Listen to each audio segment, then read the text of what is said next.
이 시간에 저는 부활의 권능 이런 제목으로 함께 말씀의 은혜를 나누고자 합니다. 먼저 하나님의 말씀 빌립보서 3장 10절로 12절 말씀을 봉독하겠습니다. 교독문에서 함께 합독하였습니다만 다시 한번 보겠습니다. 내가 그리스도와 그 부활의 권능과 그 고난에 참여함을 알고자 하여 그의 죽으심을 본받아 어떻게 해서든지 죽은 자 가운데서 부활에 이르려 하노니. 여기까지는 오늘 우리가 안식학교 시간에 함께 암송하였던 구절입니다. 내가 이미 얻었다함도 아니요 온전히 이루었다함도 아니라 오직 내가 그리스도 예수께 잡힌 바 된 그것을 잡으려고 달려가노라.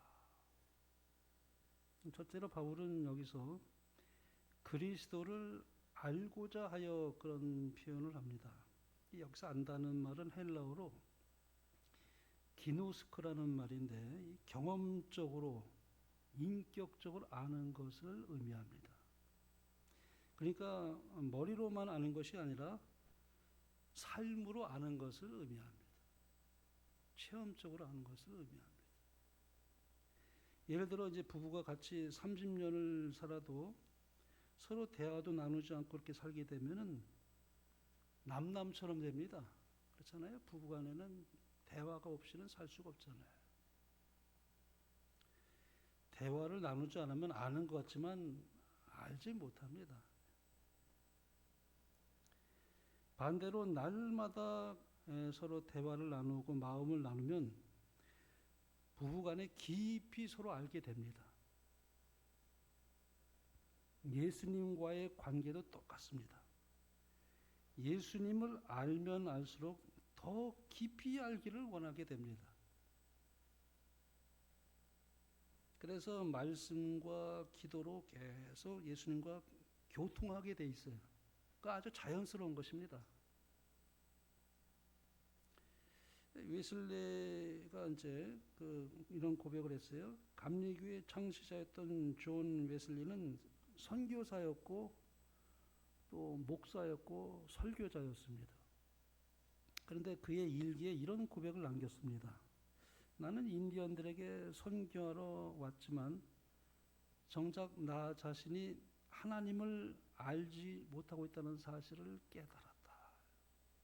그러니까 이제 미국의 인디언 선교를 갔는데 그 옥스퍼드 신학 대학을 졸업을 하고 정말 아주 이 선교사로서 거기 가서 이제 봉사를 하는데 이런 고백을 그가 했습니다. 목사였지만 신학자였지만 하나님에 대해서는 알았지만 하나님을 알지 못했다는 것입니다. 그러던 어느 날에 월드스케이트 집회에서 어느 모라비언 평신도가 이 로마서의 말씀을 이제 낭독하고 있는데 갑자기 마음이 뜨거워지기 시작했어요. 그의 일기에 이렇게 고백을 했습니다. 내 마음이 이상하게 뜨거워졌다. 그리스도께서 나의 죄를 위하여 죽으셨다는 사실이 참으로 믿어졌다. 그가 이걸 모르는 거 아니에요. 지식적으로는 알았는데 그러나 그 평신도인 모라비언 어떤 분이 그 마틴 루터가 로마서 주석을 했던 그 서문을 읽고 있었는데 그 기별이 그의 마음에 큰 감동을 밀려온 것입니다. 그날 그는 처음으로 인격적으로 예수님을 만난 것입니다. 그리고 그때부터 영국 전체를 뒤흔드는 정말 위대한 부흥이 시작됐습니다. 이 직분이 신앙을 대신하지 못하는 것입니다. 또한 지식이 인격적인 관계를 대신하지 못합니다. 사도 바울처럼 오 주님, 제가 주님을 더 깊이 알기를 원합니다. 이런 고백이 우리에게도 필요합니다. 주님, 제가 더 예수님 알기를 원합니다. 다메섹 도상에서 예수님을 만났고 체험했고 사도로 부르심을 받았고 수많은 교회를 바울이 세웠습니다. 그런데도 그는 여전히 그리스도를 더 알기를 원한다고 고백합니다. 왜 그럴까요? 예수님은 한 번 아는 것으로 끝나는 분이 아니기 때문에 그렇습니다. 그러므로 신앙은 지식이 아니에요. 직분도 아니고 경력도 아닙니다. 주님과의 인격적인 관계에서 아는 것이 먼저입니다. 우리가 직분이 소중하지 않다는 것이 아닙니다. 직분도 중요하고 또 우리가 하나님을 섬겼던 그 경력도 참 소중하기도 하고 지식이 참 중요합니다. 근데 먼저는 뭐냐면 인격적으로 예수님을 아는 것이 먼저예요. 그래서 이제 예수님과의 인격적인 교제는 신앙이 더할수록 더 깊어지는 것입니다. 사랑하는 사람을 알면 알수록 더 알고 싶어지는 것처럼 그리스도를 아는 기쁨은 끝이 없어요. 우리 그리스도인들의 가장 큰 축복은 어떤 문제가 해결되는 것이라기보다는 어떤 의미에서 예수님을 더 깊이 아는 것을 말합니다. 어떤 분들은 신학을 하지 않았던 분인데 또 많이 배우지도 못한 분이에요. 근데 예수님을 깊이 아는 것입니다. 시험적으로. 고개가 숙여져요.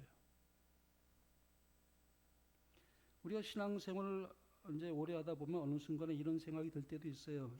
이 정도면 됐지 뭐. 그러나 성경을 보면은 가장 위대한 믿음의 사람들도 이제는 족하다, 충분하다 그렇게 단 한 번도 말씀하지 않았음을 우리가 보게 됩니다. 오늘 본문에는 바울이 그랬어요. 바울은 이미 예수님을 다메섹 도상에서 직접 만났어요. 그리고 수많은 교회를 세웠습니다. 기적도 많이 행했어요. 신약 성경 대부분을 기록한 사람이. 이 정도면 우리가 보기에는 완성형 신앙인 아닙니까? 그런데 그런 바울이 이렇게 고백을 합니다. 내가 이미 얻었다함도 아니요 온전히 이루었다함도 아니라 오직 내가 그리스도 예수께 잡힌 바 된 그것을 잡으려고 달려가노라. 우리의 신앙에서 가장 위험한 순간은 뭐냐면 나는 이제 됐다라고 느낄 때가 가장 위험할 때입니다. 그래서 겸손은 성장의 시작이고 교만은 추락의 시작입니다. 언제나 교만을 경계해야 됩니다. 바울은 말했습니다. 나는 아직도 주님을 더 알고 싶다. 이 갈망이 이것이 살아있는 신앙이라고 말할 수 있습니다. 우리에게도 이런 영적인 이 목마름, 이런 갈망이 살아있을 때 우리의 신앙 역시 살아서 움직이게 됩니다. 이 갈망은 더 깊어져요. 신앙이라는 것이 그렇습니다. 다른 사람과 비교하지 않습니다. 하나님 앞에 예수님 앞에 나만 비교하지 다른 사람 비교하지 않아요. 어제도 좀 말씀드렸지만은 내 자신을 보면은 교만해지거나 위축이 돼요. 나보다 더 아주 훌륭한 사람 보면은 나도 모르게 위축이 될 수도 있죠. 근데 나보다 좀 못한 사람 보면 또 교만해지거든요. 사람을 절대 보면 안 돼요. 예수님만 바라봐야 됩니다. 사람은 연약해요. 저도 얼마나 연약한지 몰라요. 솔직한 심적으로. 여러분 저를 바라보지 마세요. 저 많이 연약합니다. 많이 부족합니다.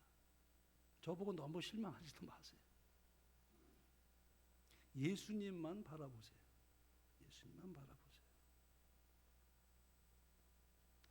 그래서 바울은 여기 말하죠. 그리스도 예수께 잡힌 바 된 그것을 잡으려고 달려가노라. 이 말씀이 참 감동적이에요. 예수님께서 우리를 먼저 붙잡으셨습니다. 우리가 주님을 붙잡은 게 아니에요. 예수님이 우리를 붙잡은 거예요. 주님이 먼저 우리를 붙으셨어요. 죄 가운데 있던 우리를, 방황하고 있던 우리를, 넘어지고 있던 우리를 주님께서 손을 내밀어 붙으셨어요.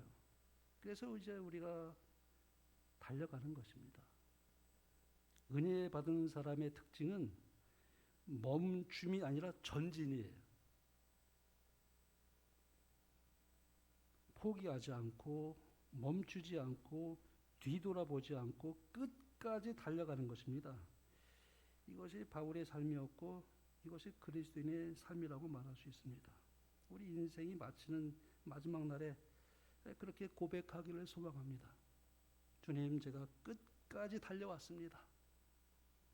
끝까지 달려올 수 있도록 저를 붙들어 주셔서 감사합니다.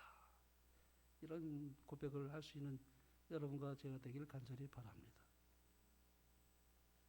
우리 유명자 집사는 어제도 그 바른 예배 때 말씀드렸지만은 제가 그분에게 아주 인상 깊이 남아있는 것이 그거예요. 제가 교회에서 나오다가 이렇게 보면은 산책하시다가 임장로님과 이렇게 손을 붙잡고 하시는데 얼마나 보기 아름다운지. 그러다가 여기 이렇게 걸어가시다가 교회 앞에 만나기만 하면 그분이 아주 얼마나 경건하고도 정말 두 손을 꽉 잡고 얼마나 진지하고도 이렇게 간절히 기도하는 모습이 제가 한두 번 본 게 아니에요. 자녀를 참으로 사랑하고 자녀를 해서 참 기도 많이 하신 분이에요. 근데 그 복은 참 자녀에게 엄청난 복으로 내려가게 돼 있습니다. 어머니의 기도는 위대한 거예요. 격길로 갔다가도 다시 돌아옵니다. 어머니의 기도는 참 위대한 것입니다. 그래서 저는 바른 예배 때 그렇게 위로할 수 있었어요. 우리 유족들에게. 하나님께 감사를 드렸습니다. 여기 오늘 부활의 권능이란 말을 써요. 이 현재를 살리는 능력이다. 그렇게 표현했습니다. 바울은 부활을 단순한 미래의 사건으로만 보지 않았어요. 이 부활의 권능. 이 부활은 죽은 다음의 이야기가 아니에요. 어떤 의미에서는 지금 우리의 삶을 변화시키는 능력입니다. 부활의 능력. 그럼 부활의 권능이라는 것이 무엇일까요? 왜 바울은 부활을 권능이라고 그렇게 했을까요? 절망에서 다시 일어날 수 있는 힘이기 때문에 그래요. 절망에서 다시 일어서게 하는 힘이에요. 절망했다가도 다시 일어납니다. 죄를 이기는 힘이에요. 낙심하지 않도록 하는 힘이에요. 포기하지 않는 생명력입니다. 그래서 부활의 권능이다 그렇게 표현했어요. 이 권능이란 말이 힘이거든요. 이 헬라어는 디나미스. 거기서 다이나마이트라는 말이 나왔어요. 아주 폭발적인 거예요. 원어적으로.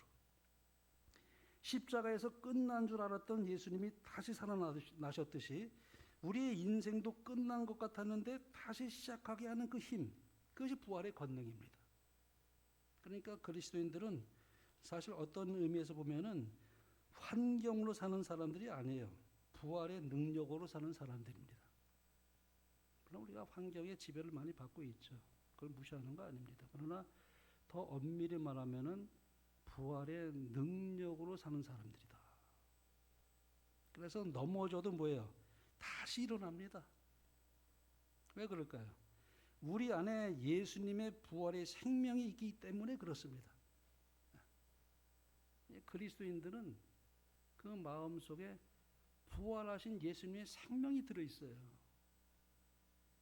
그래서 바울은 고난도 함께 하기를 원했습니다. 매우 아주 역설적이죠. 이 세상에 고난받기를 좋아하는 사람이 누가 있을까요? 근데 바울은 오히려 그 고난에 참여함을 알고자 한다. 그런 말을 오늘 본문에서 하고 있습니다. 왜 그럴까요? 부활로 가는 길에는 반드시 십자가를 통과하게 돼 있어요. 예수님의 길이 그러했습니다. 고난 후의 영광입니다. 십자가 후의 부활입니다. 죽음 후의 생명이에요. 하나님의 나라는 항상 이 순서예요. 그런데 우리는 순서를 바꾸고 싶어하는 경향이 있죠. 먼저 영광 받기를 원합니다. 먼저 편안하기를 원해요. 그리고 고난도 제거해 주기를 원하죠. 하지만 어떤 의미에서 고난 없이는 예수님을 닮아갈 수가 없습니다. 그러므로 사실 고난은 벌이 아니에요. 그리스도를 닮아가는 통로, 도구라고 말씀드릴 수 있습니다. 그 고난이 있었기 때문에 내가 율례를 배우게 되었나이다. 시편에 그렇게 말하고 있지 않습니까? 우리가 눈물을 흘리며 기도할 때, 손해를 보면서도 우리가 믿음을 지킬 때 우리는 예수님을 닮아갑니다.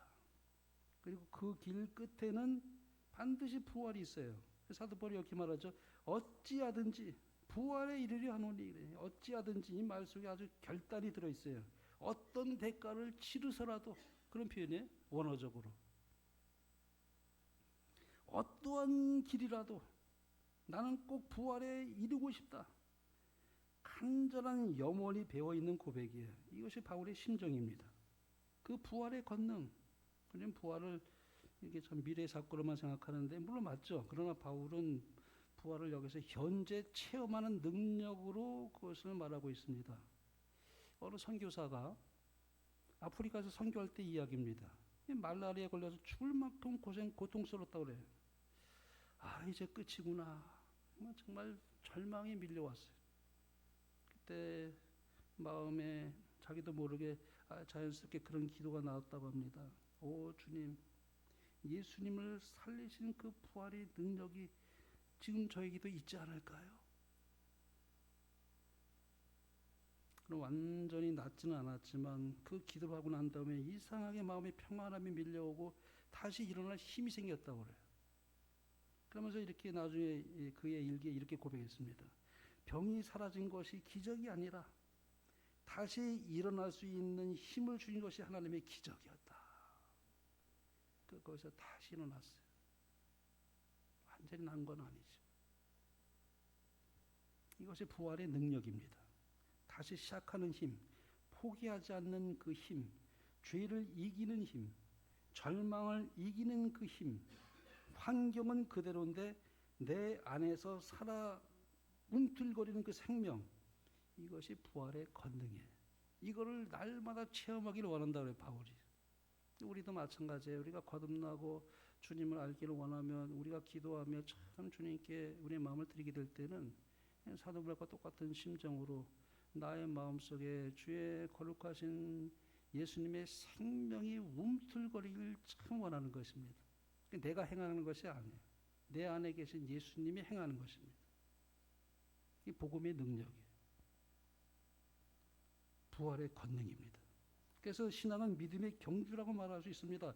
넘어져도 다시 일어나고 또 달리고 또 달리고 또 달리는 것입니다. 끝까지 포기하지 않는 사람, 그 사람이 믿음의 사람이에요. 이런 갈망이 살아있을 때 신앙도 여전히 살아있는 겁니다. 부활의 권능이에요. 부활은 단지 그래서 미래만의 사건이 아닌 것이 다시 일으키는 능력이 있기 때문에 그렇습니다. 예수님은 죽음으로 끝나지 않으셨어요. 하나님께서 다시 살리셨습니다. 그 능력이 오늘 우리 안에도 역사한다는 것입니다. 역동하는 것입니다. 이것이 부활의 권능이라고 말합니다. 한 권투 선수가 있었습니다. 경기 후에 경기 중에 계속 얻어맞았어요. 얼마나 많이 얻어맞았는지 사람들은 이제 저 선수 끝났다고 생각했어요. 근데 그는 계속 일어나는 거예요. 한 번, 두 번, 세 번 다운됐는데 또 일어나고 또 일어나고. 결국 마지막에서 역전승을 했어요. 기자가 물었습니다. 어떻게 그렇게 계속 일어날 수가 있었죠? 신기했어요. 근데 그가 참 이런 대답을 했다고 그래요. 챔피언은 쓰러지지 않는 사람이 아니라 다시 일어나는 사람입니다. 좀 명언을 남겼어요. 챔피언은 쓰러지지 않는 사람이 아니라 다시 일어나는 사람이 챔피언이다. 우리 신앙의 챔피언은 마찬가지입니다. 넘어지지 않는 사람이 아니라 다시 일어나는 사람이라고 말씀드릴 수 있습니다. 왜 일어날까요? 어떻게 다시 일어날 수 있을까요? 우리 안에 예수님의 부활의 생명이 있기 때문에 그렇습니다. 아이들 장난감 중에 오뚜기 장난감 있잖아요. 아무리 밀어도 다시 일어나요. 아무리 세게 밀쳐도 또 일어납니다. 왜 그럴까요? 밑에 무게 중심이 아래에 있기 때문에. 그래서 절대 완전히 쓰러지진 않아요. 우리 그리스도인도 마찬가지입니다. 세상이 우리를 넘어뜨리죠. 우리가 실수하고 또 넘어지고 그런 세상에 우리가 살아가고 있습니다. 하지만 우리 안에 예수님의 부활의 생명이 있어요. 거듭난 사람은 다 예수님의 부활의 생명이 그 안에 있습니다. 영적인 무게 중심이 하나님께 있는 것입니다. 그래서 완전히 무너지지 않아요. 또 일어나는 것입니다. 그러므로 성도는 안 넘어지는 사람이 아니라 다시 일어나는 사람이에요. 이 부활의 권능이에요. 바울이 말합니다. 어찌하든지 부활에 이르려 하노니, 어떤 대가를 치르더라도 무슨 일이 있어도 그런 뜻입니다. 어찌하든지. 신앙은 사실 그래서 적당히 믿는 것은 위험합니다.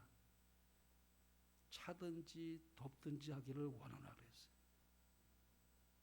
미지근한 거 토하여 내치고 싶다 그랬어요. 예수님.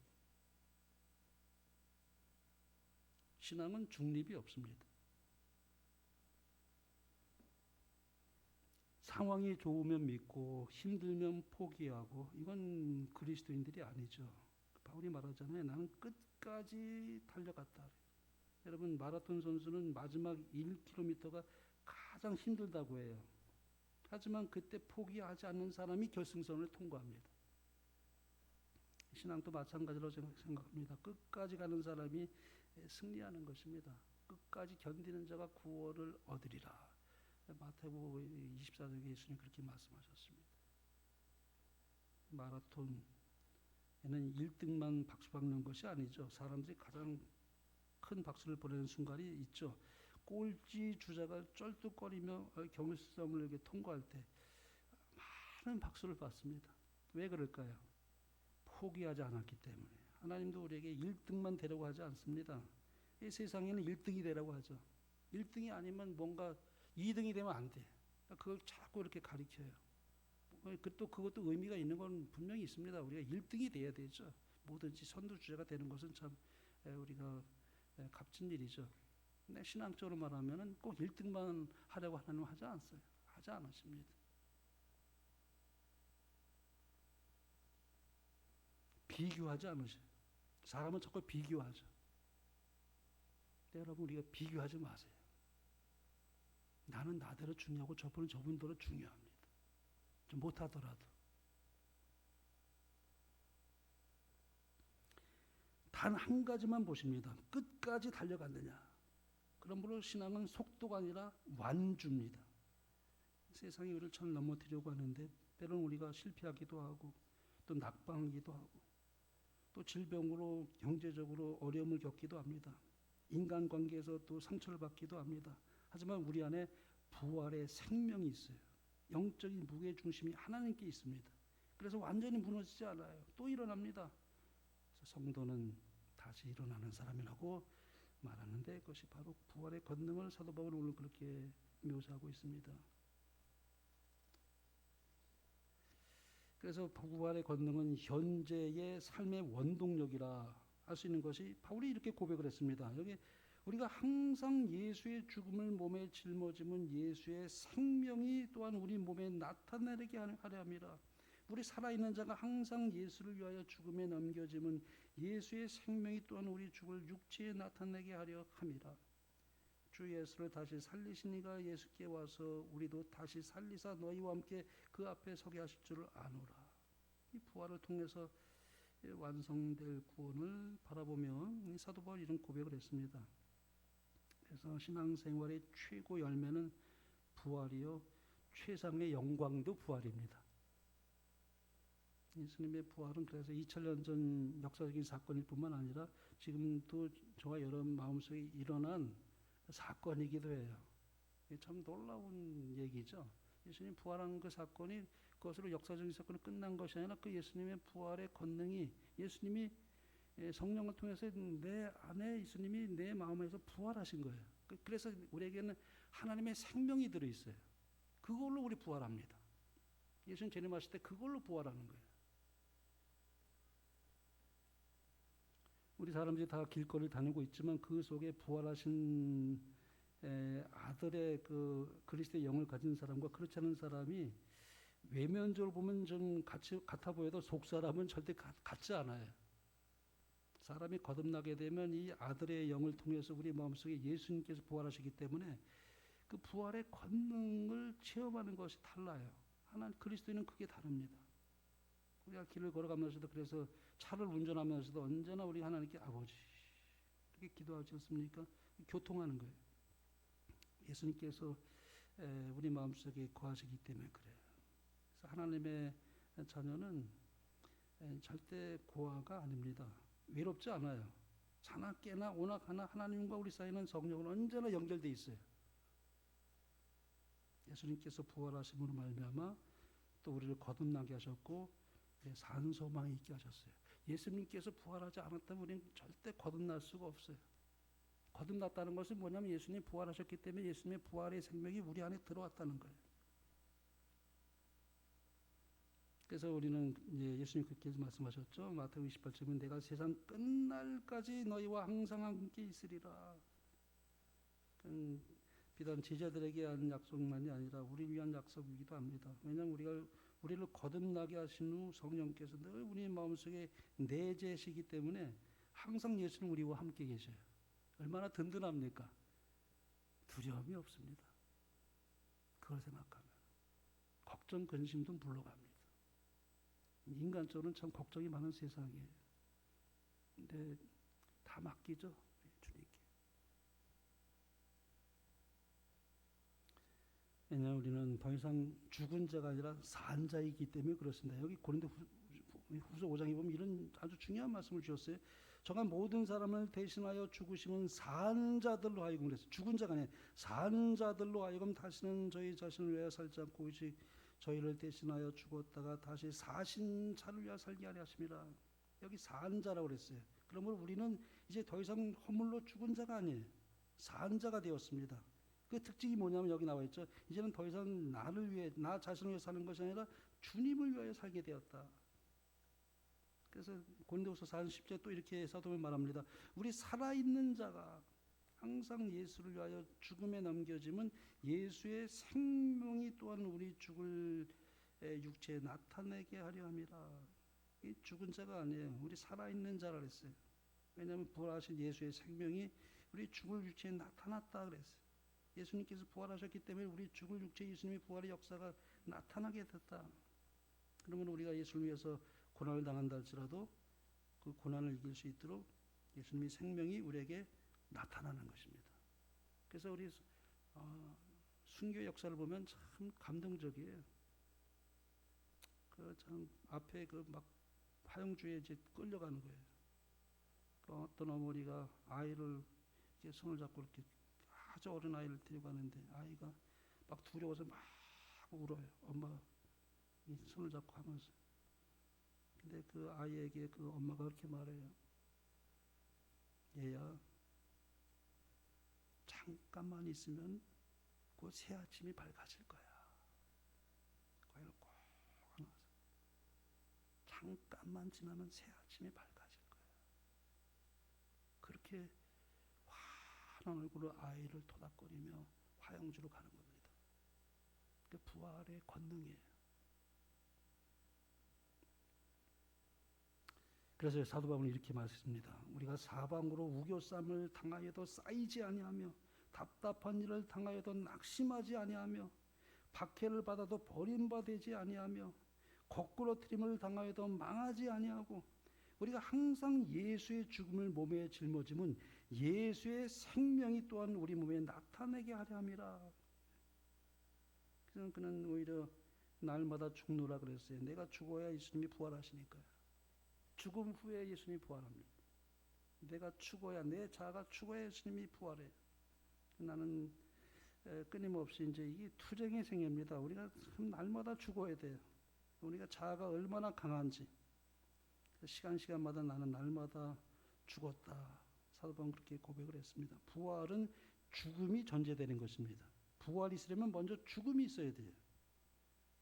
부활의 권능은 죽음에서 출발합니다. 죽음을 경험하고 난 후에야 다시 사는 부활을 경험할 수 있기 때문에 그렇습니다. 자, 이제 이 말씀 드리고 마치겠습니다. 옛날 도자기를 만드는 장인들은 깨진 그릇을 그냥 버리지 않는다고 그래요. 깨진 자리에 금을 입혀서 다시 붙인다고 그래요. 긴치키라는 그 방식인데요. 이 놀랍게도 깨진 자리가 오히려 더 아름다워지는 거예요. 상처가 오히려 작품이 됩니다. 이 부활의 능력이 있는 것이 바로 그렇습니다.